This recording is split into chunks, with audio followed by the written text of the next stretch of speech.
Hello, Lincoln. Hello. My name's Sam Wardhan. I am the managing director of Red Dog Film Community Interest Company, a non-profit company that effectively is operating in Lincoln, but producing broadcast standard media. What do you personally use the internet for? I personally use the internet for some obvious and average typical stuff like checking things, shopping, and learning about the issues. But also because I'm disabled with multiple sclerosis and wheelchair bound in many ways, not all the time, but in many ways. Which is a very glamorous condition that you have there. Multiple sclerosis.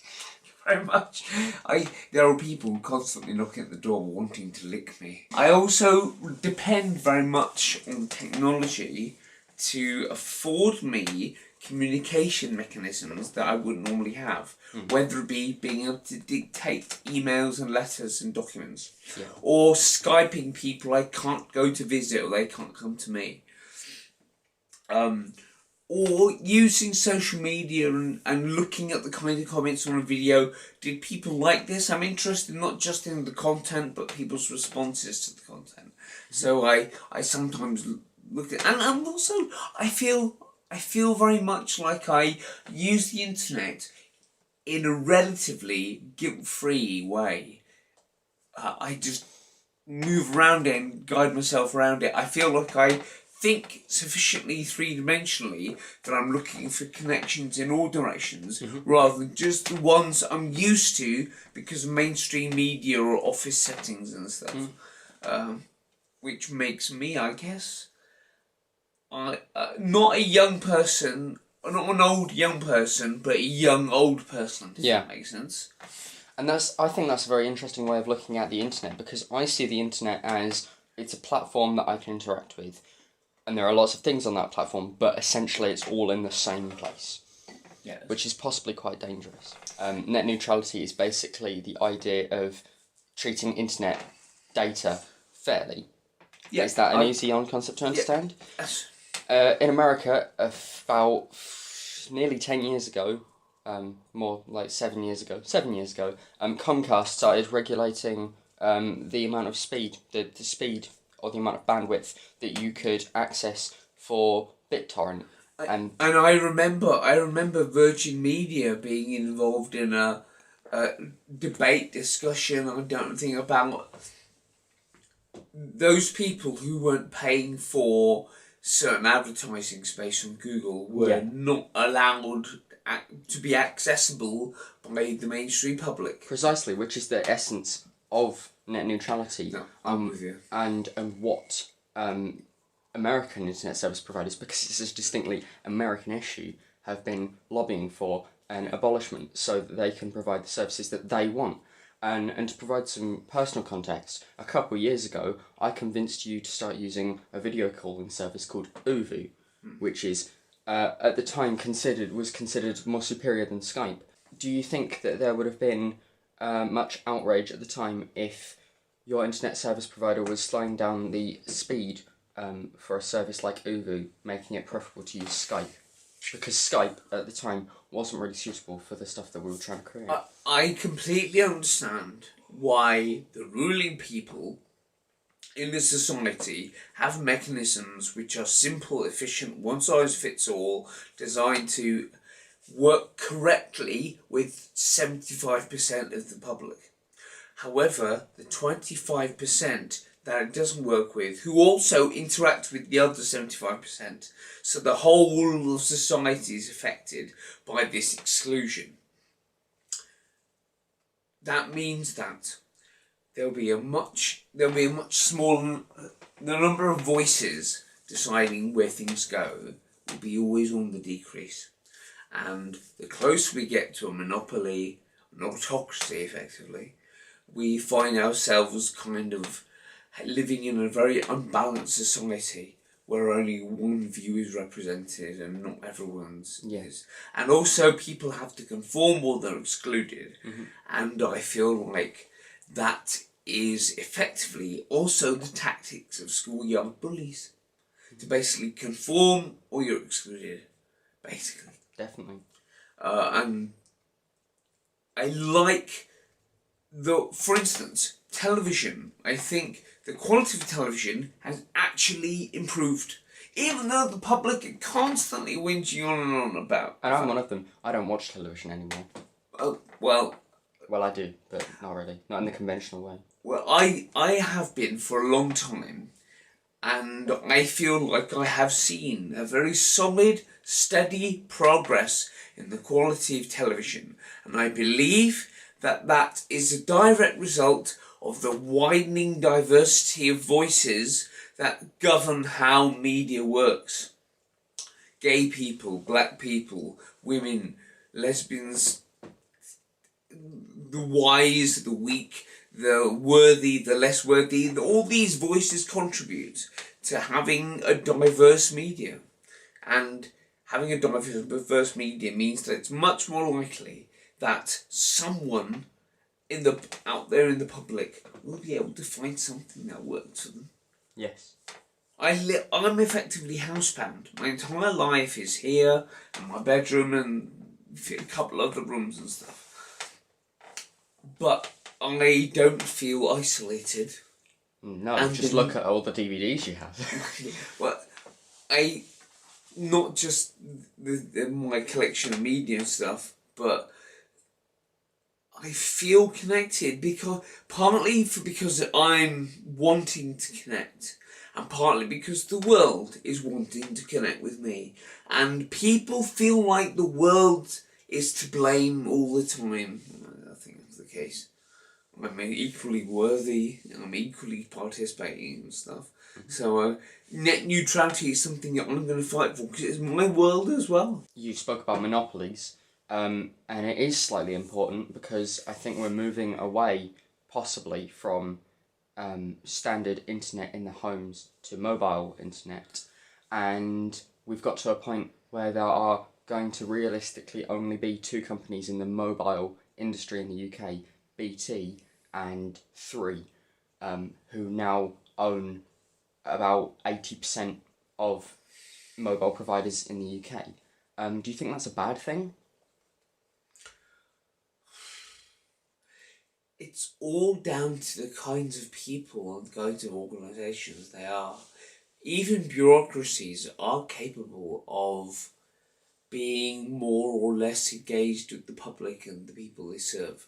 The cooperative movement is pretty big, and that manages to, even though they've had lots of issues with finance governance, they manage. And I'm managing to run a business which is not only produces good stuff, isn't perfect because I'm not as much of a bastard as other people. But the point is that I like that. I'm running a business that's successful, and also I'm not a bad person. I'm not a good person, I believe. Certainly, though, going back to whether it's a good idea to have two companies being very much because yeah, it's quite a good mirror, because in America for standard internet service provision you basically have two major companies, which are Comcast and Verizon, and there are niche companies. In the UK you can get like TalkTalk and PlusNet and stuff like that, and they're not as big as BT or Virgin, and it's the same in the US. You get like companies that nobody's ever heard of, but loads of people have service providers. But there is another thing to consider, that it's all down to micro and macro. If on a street there are two butchers, is that too many for that street? I know, and how you look at that situation determines whether or not it's valuable to consider the wider picture. A long way, monopoly is bad. There are the reputation of Putin, Microsoft, monopolies often have a huge amount of its own resources used to destroy any competition. Yeah. And that's a vast waste of resources and does no good and it's effectively it's worse than being an arms dealer. Yeah. Because you are ordering the destruction of communities. Yeah. In sometimes only financially, but that's enough in some ways. And that's to wax lyrical. That's the problem I have with Google. Google, great company, provides some excellent services, but they buy services out like YouTube at a very early stage, and YouTube is actually a horrible platform to use because everything, to quote a man who I listened to a podcast recently, is half-assed. YouTube is a nasty platform to use for playlisting, annotations, Yeah, cards, I've noticed. uploading, I've noticed. destroy your reputation. In many ways, that's why an organisation like Vimeo exists. Yes, that's exactly what it talks about, because Vimeo... And it's the difference between YouTube, because YouTube is free to use and it's paid for by ad revenue, where Vimeo is you pay for your service. Yes. And that's why Vimeo is just wonderful to use, but you just can't get the same audience on Vimeo as on YouTube. I feel like it's all down to quality or quantity in my life. I would rather have a smaller number of quality experiences than a higher number of low quality experiences. And so I wouldn't want a big audience. I'd want a small but dedicated and interested, or at least likely to be. I'd rather have an audience where 10% people might read something or see something or whatever, rather than 0.001%. Yeah. And that, quite coincidentally, is the case with the next person we're going to interview. Jake Jarvie, creator of the Platoon of Power Squadron, who lives in America. We're going to be live streaming with him, hopefully next weekend. He has been stuck at an audience of about 45,000 subscribers for 2 years. But because it's such a dedicated audience, he is able to fund most of the last few episodes through Indiegogo. I want to go back to the point I made just now about I prefer to work at the smaller audience that was actually listening to me and dedicated. And that is what the Platoon of Power audience That's does. That's all true. That all makes sense. However, I can see that I am capable of having genuinely to and fro discourse with some people in the mainstream. Not with many of them. No. But the people who are on the edge, basically. I'm on this side of the line, but quite close to the line. And they're on that side of the line, but quite close to the line. Does that analogy make sense? Yes. I'm not as left-wing as some, but anyway, you get the idea. And I feel like there is a consideration of how much do I want to work with the mainstream to improve the lot of the fringes and also improve the quality of connection to the mainstream. Because the greater that connection, the more we all benefit, basically. Because the mainstream may be boring, but it's where all the money is. Yeah. It's where all the power is. Yeah. So I think it's appropriate to have a couple of good connections to the mainstream to allow a good to and fro of power and skills and stuff. And again, this is one of the problems with net neutrality. It's a problem because with net neutrality, you are always going to have a minority. In fact, with net neutrality, everything is a minority. And it's not a good place to make money. But if you work in an industry where there is no neutrality, where the money is allocated by a big company, then what's the problem? I would say, broadly speaking, it's for me, it's traditionally a losing battle trying for a minority to ask for equal rights. It's traditionally a losing battle, but nerds and people who really are becoming powerful rather than who have been traditionally powerful, those people, they bring something such as, for instance, if you look at the top 10 of any industry, film, TV, books, whatever, the only one which tells you which games are actually good is games, video games. Yeah. That's the only top 10 that is worth anything, really. Because games are the only interactive medium. But that means that that audience, those people are more engaged, and therefore they will likely more engage with the net neutrality issue, and therefore it's much more likely to be genuinely considered by the whole of society, and not just a small minority that's going to be pushed out. Does that make sense? Yes. So broadly speaking, I don't have any concerns about net neutrality. We decided that we could spend forever learning the ins and outs of distribution and social media and learning how to get cleverly our film out there, turn ourselves into our own PR department and stuff.